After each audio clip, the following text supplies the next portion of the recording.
Diesel બચાવવાના નામે મુખ્યમંત્રીના કાફલામાં ધારો કે 20 ફોર વ્હીલરો હોય તો 20ના બદલે 3 કરી નાખવાથી જનતાનો શું ફાયદો? અને 20ના બદલે 38 ફોર વ્હીલરો લઈને મુખ્યમંત્રી ફરે તો એમાં ગુજરાતની જનતાને શું નુકસાન છે?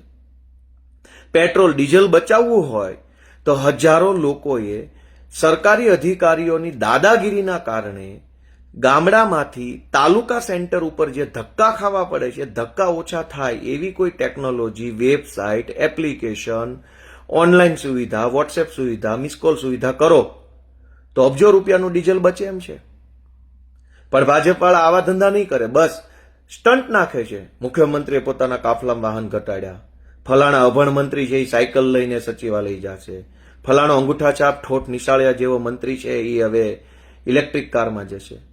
તમારે પેટ્રોલ ડીઝલ બચાવવું છે તો હું બીજો ઉપાય આપું કે આપણા ગુજરાતમાં જેલની અંદર જે કેદીઓ રહેલા છે એ અનેક કેદીઓને કેદી જાપ્તામાં પોલીસની ગાડીઓમાં ભરી ભરી અને જેલમાં લઈ જવામાં આવે છે.